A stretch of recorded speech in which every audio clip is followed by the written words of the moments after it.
말씀 함께 보도록 하겠습니다. 말씀은 마가복음 2장 18절에서 22절까지의 말씀을 함께 보도록 하겠습니다. 마가복음 2장 18절에서 22절입니다.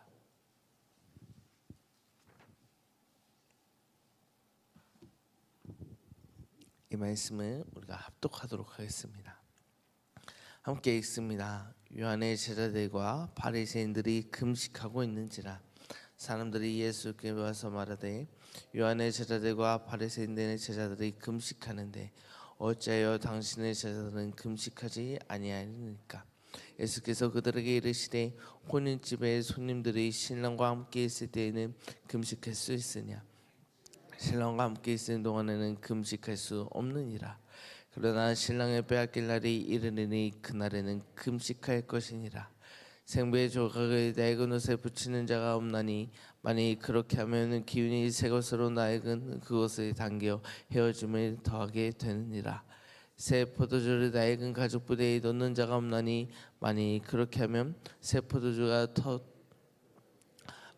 부대를 버리게 되느니라. 오직 새 포도주는 새 부대에 넣느니라 하시니라. 아멘. 할렐루야. 네, 오늘도 이 자리에 함께한 여러분을 환영하고 축복합니다. 네, 오늘도 마가복음 말씀을 함께 보도록 하겠습니다. 여러분, 금식 논쟁이라고 하는 이 이야기가 어떻게 시작되었을까요? 그렇다면 먼저 우리가 의문을 갖고 바라볼 것이 있어야 됩니다. 오늘 왜 바리새인들 그리고 많은 사람들이 금식을 하고 있었습니다. 요한의 제자들도 금식을 하고 있었죠. 그런데 오늘 예수님의 제자들은 금식하지 않음으로써 이 모든 사건이 시작되고 있습니다. 그렇다면 이 금식이 왜 하게 되었는가? 우리는 그것을 좀 더 살펴볼 필요가 있습니다. 여러분, 왜 이들은 금식했다고 여겨지십니까? 물론 배경 지식을 아는 분들은 이 금식에 대한 의미에 대해서 잘 알고 계시겠지만 이 금식은 바벨론에 의해서 멸망당했던 이스라엘 백성들, 자기들이 정말 옛날에 바벨론에 의해서 멸망했던 그때를 기억하면서 그때 우리가 당한 그 어려움과 상처들을 추모하고자 금식했던 것입니다.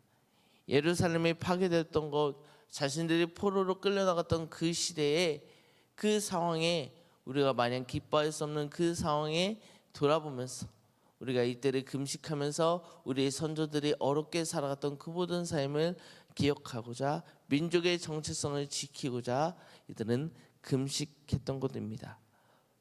그런데 오늘 하나님의 예수님의 제자들은 어떻게 했습니까? 금식하지 않고 먹을 것을 즐겼다는 거죠. 어찌 보면 우리가 이것은 적절한 비유이지 아닐 수도 있겠지만 우리가 추모해야 될 때 추모하지 않는 것, 오히려 이것은 파티의 영꼴이나 다름이 없습니다. 우리가 6.25 사변을 기념하고 그것을 묵념하며 그 일을 위해 희생당한 자들을 우리가 기리는데 예수님의 제자들은 한쪽에서 파티를 하고 있는 꼴이나 다름이 없는 것이 그렇게 오늘 다른 이들 바리새인들을 비롯한 여러 사람들이 예수님의 제자들이 금식하지 않는 것을 지적하는 것이 의미가 있고 상당히 민족성으로 보았을 때 어찌 보면 예수님의 제자들의 행동들이 당연하게도 틀린 행동이라 우리는 보아야 합니다. 그렇다면 왜 예수님의 제자들은 금식하지 않았습니까? 이 금식의 의미는 과연 예수님께서 어떻게 받아들으셨기에 금식할 때가 아니라라고 이야기하시는 것입니까? 그냥 요식행위, 믿음으로 행동하는 것이 아니라 말씀으로 행동하는 것이 아니라 행동이 우선되는 바리새인들의 신앙을 그저 지적하시고자 이 말씀은 하신 것일까요? 그렇기에는 오늘 말씀에 20절 말씀에 그러나 신랑이 빼앗길 날이 이르리니 그날에는 금식할 것이라 라고 이야기하는 것을 봐서는 예수님께서는 이 금식의 행위에 대해서는 그렇게 틀렸다라고 생각하지 않으시는 것 같습니다. 그렇다면 왜 예수님께서는 이 이스라엘 백성들의 행동들, 이들의 금식을 지적하시며 금식하지 않아야 함을 언급하시는 것일까요? 그것은 이 신랑이라는 단어, 그리고 이어지는 21절과 22절의 말씀을 통해 이 의미를 우리는 분명하게 확인할 수 있어야 합니다. 예수님께서는 오늘 이 말씀을 통해서 행위적인 믿음, 규칙적인 믿음을 폐지하고 그것을 옳지 않는다, 그렇게 하면 안 된다라는 말씀, 그것보다는 더 큰 의미가 담겨져 있다는 것입니다. 그것은 바로 무엇이냐? 오늘 이것은 하나님의 때를 강조하는 말씀을 저는 여러분들께 다시금 이야기합니다. 결혼을 언급하고 있습니다. 혼인 때를 언급하고 있습니다. 또한 신랑이 오는 것을 언급하고 있습니다. 그리고 이어지는 말씀은 옷에 대한 이야기, 새 옷을 입어야 된다, 또한 새 부대에 새 옷을 담아야 한다라는 이야기를 하고 있습니다. 결혼식은 어찌 보면 하나님의 때가 일렀음을 이야기하는 것이며, 신랑은 예수 그리스도, 그리고 새 옷과 새 부대는 그 예수 그리스도께서 가지고 오신 새로운 복음, 하나님의 말씀, 하나님의 사랑의 이야기들이 바로 새 옷과 새 부대라는 것입니다. 다시금 이야기하면 오늘 이 말씀은요, 다시금 예수님께서 처음으로 이야기하셨던 마가복음 1장 15절의 말씀, 때가 찼고 하나님의 나라가 가까이 왔으니 회개하고 복음을 믿으라. 어찌 보면 이 말씀을 다시금 장면으로서 언급하시는 것이 아닐까라고 저는 묵상하게 되었습니다. 정말 우리가 하나님의 때가 지금 왔는데 이스라엘 백성들은 무엇하고 있습니까?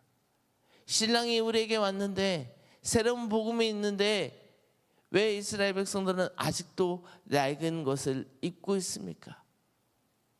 새 잔치에 들어갔는데 거기서 먹고 마시고 즐기면 되는데 왜 그들은 이전 것에 빠져서 이전 것을 묵상하며 정말 맛있는 그 잔치 자리를 왜 즐기지 못하는 것입니까?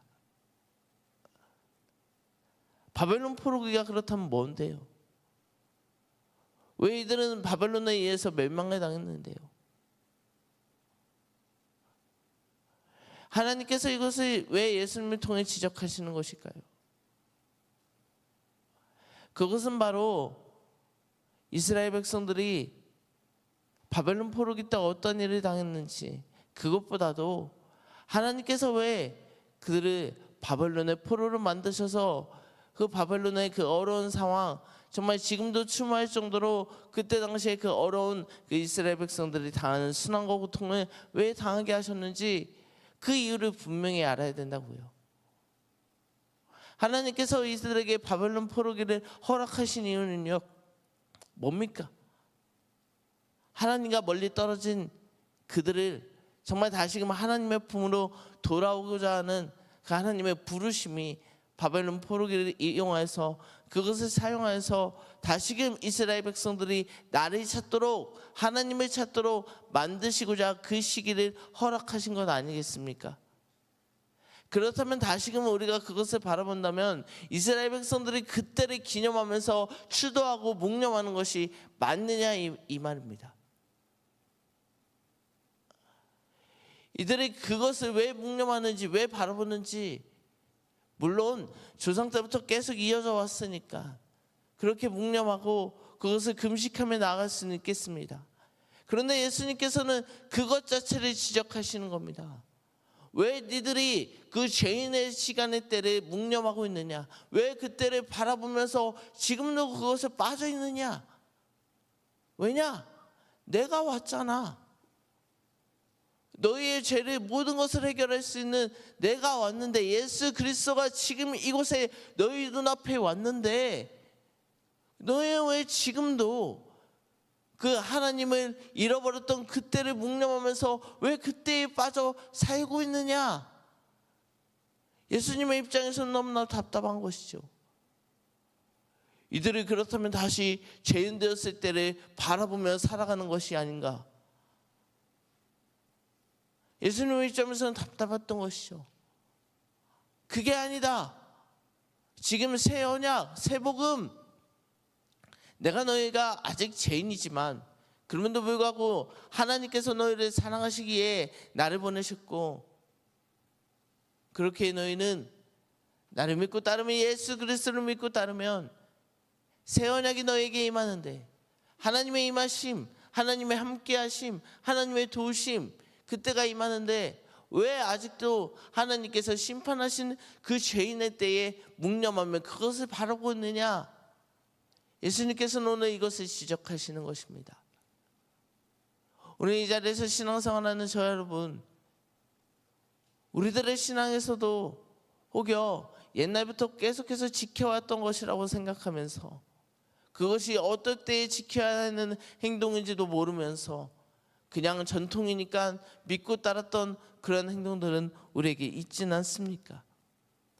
예수 그리스도께서 지금 이 땅에 오셨고, 우리는 그 예수 그리스도로 말미암아 하나님의 사랑하심, 하나님의 극진하신 우리를 향한 그 은혜를 기억하면서 그 하나님의 은혜만을 묵상하기도 부족한 시간들인데, 우리는 아직 죄인 때에 빠져서 죄를 묵상하고, 그때 하나님께서 심판하신 그때에 왜 나를 힘들게 하셨을까? 내가 그렇게 왜 어렵게 만드셨을까? 그 죄인의 때만 우리가 바라보면서 묵상하고 그것에 심취해 있는 것 아닙니까? 여러분, 죄를 묵상하면 무엇이 됩니까? 그 죄를 묵상함으로 인해서 내가 다시금 하나님 앞에 나아가야 되겠다라는 것을 기억하면서 다시금 하나님 앞에 무릎 꿇는 것이 아니라, 오히려 죄를 묵상하면 묵상할수록 우리는 다시금 죄에 빠져 살게 됩니다. 오늘 말씀은 예수님께서, 물론 너희들이 지금은 죄인의 상태인데 내가 너희를 위해서 십자가에 달려 죽으심으로 인하여 너희를 죄인의 상태에서 의인의 상태로 만드시는 그 단계에 이르렀다, 그 단계에 임한다 라는 것을 지금 이 자리에서 말씀하시진 않지만 우리는 이미 알고 있습니다. 예수님께서 이 땅에 오신 목적, 예수님께서 이 땅에 오신 것은 우리가 아직 죄인이라 할지라도 우리를 의인 만들어 주시고 우리를 의인의 삶으로 살게 하시고자 예수님께서 이 땅에 오셨고 십자가를 지셨던 것입니다. 그렇다면 우리가 어떻게 해야 돼요? 우리도 죄인의 때를 바라보고 그것을 묵념하며 그것을 더욱더 추모하거나 생각하는 것이 아니라, 정말 나를 지금부터 의인으로 만들어 주신 그 예수님의 은혜에 감사하면서 정말 나도 어떻게 하면 의인의 삶을 계속해서 살아갈 수 있을지, 그 이후의 삶을 바라보며 옛날 것에 빠져 있는 것이 아니라 지금부터 시작되는 예수님께서 나에게 주신 새 언약을 바라보면서 그것을 어떻게 믿고 따를 것인가,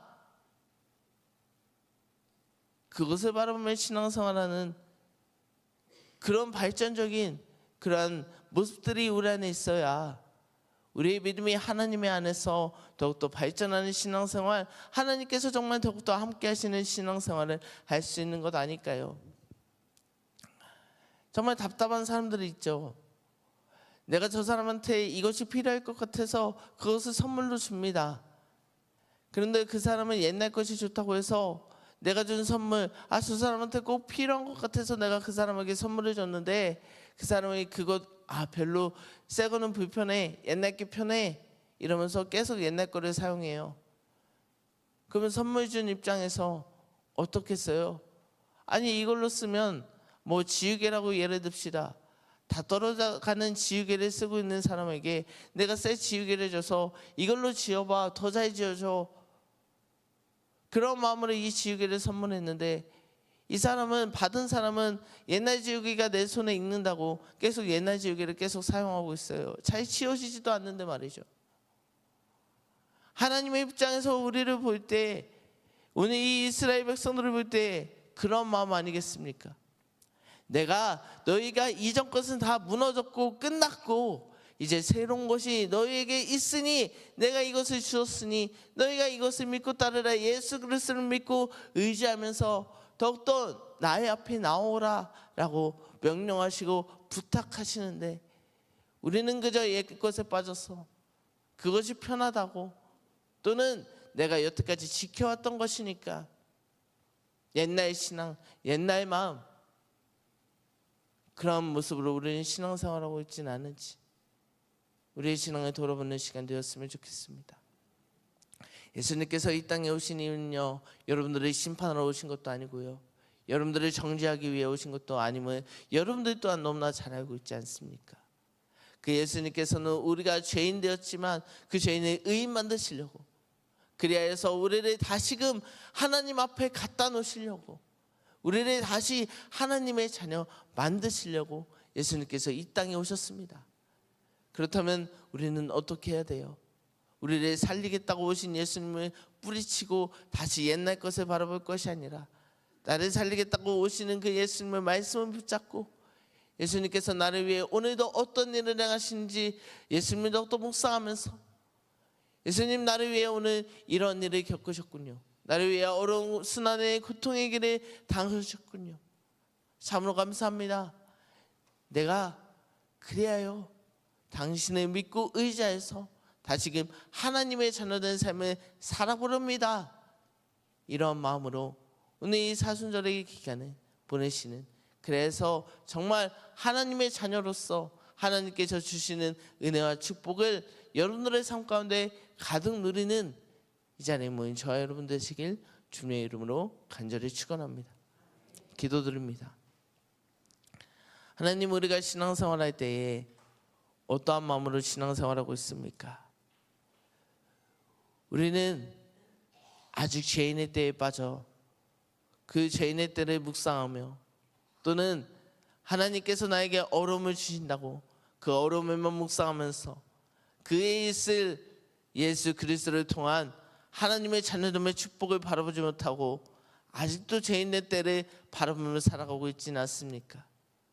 하나님께서 우리를 사랑하심으로 예수 그리스도를 선물하셨는데 우리는 아직 그 뒤에 주신 그 은혜와 축복을 바라보는 것이 아니라 옛것에 빠져 아버지 옛날의 신앙생활, 고리타분한 나의 모습, 그 모습으로 하나님 앞에 나아가고자 노력하고 있지는 않습니까? 하나님, 우리가 예수님께서 우리에게 왜 오셨는지 이 시간 다시금 돌아보면서 우리에게 다시금 너는 하나님의 자녀라, 내가 그 자녀됨의 그 자격을 허락해 줄게 라고 우리에게 다가오시는 그 예수님의 말씀을, 예수님의 모습을 우리가 더욱더 묵상하면서 죄인의 때의 모습은 벗어버리고 다시금 하나님의 앞에 달려감으로 하나님께서 주시는 은혜와 축복이 가득 넘치는 삶을 살아가는 이 자리는 우리가 되게 하여 주시옵소서. 하나님, 주님의 순환을 묵상하면서 예수 그리스도의 사랑을 바라보면서 다시금 우리 또한 십자가에 나아가겠습니다. 주님, 우리의 마음을 받아주시고 또한 오늘을 살아가는 우리 성도들의 삶 가운데 하나님이 임하시고 하나님 함께 하셔서 정말 이들의 삶에 하나님의 자녀됨의 은혜를 예수 그리스도로 말미암아 하나님의 자녀됨의 특권을 회복하는 귀한 역사들이 오늘 이들의 삶 가운데 일어나게 하여 주시옵소서. 감사드리며 이 모든 말씀 사랑이 많으신 예수님의 이름으로 기도드리옵나이다.